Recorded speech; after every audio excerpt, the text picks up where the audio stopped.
awa toza na zikwa ya mfumu kimbangu namoni bayaya basilisi zikwa batelemi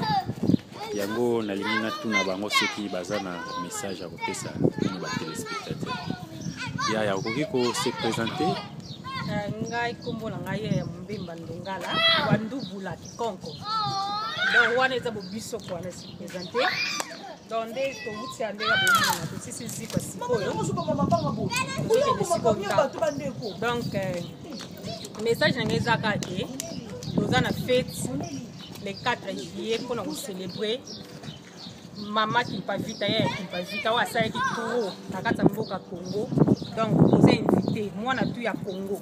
to lobi te ke o muluba ya te suri na ya te biso nyonso toza bana Congo toza ba Congo donc toza welcome na le 4 na Watamso place to sanga na biso nyonso donc ya mwana siko ya olobini ngakomo na ngai ya fidila na pesi bino bayenge bele na sekeli na bino awe sesi bengi biso tous les cas oya koyoka message oyo batubelaki tuma na biso oyo ayaki na mabele ya Congo boya ezala oza krete oza kosambelaka bapiyaka oza na posa na bino wepi ya koya Yeah, do you have something to say about Yaya Vita Kimpa? That she is our ancestors, and it's really sad that she died. And we want all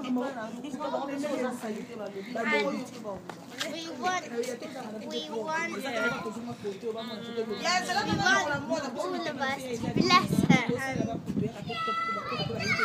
She's still alive in spirit. Voilà. Wana ezande mwana biso auti koloba po azoko landa kongo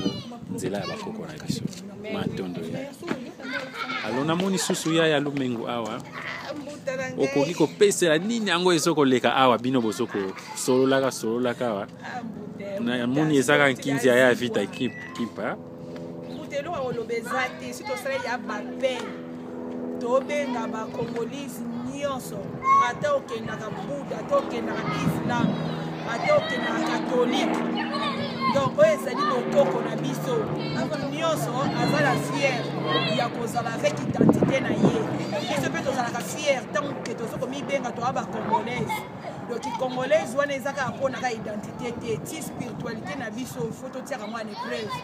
yango na moment oyo tokomi mutu na mutu akomolinga telema na esika na ye tobenga nzambe oyo bakoko na biso basambelaka mokili ebandi te lelo mokili ebanda nango kala eske ntango akala bakoko na biso bayebaki nzambe te ntango bango babeyelaki nzambe mpungu wana asalelaki bango te bongo kaka lelo soki tokomi bakote ebele tobosana nzambe wana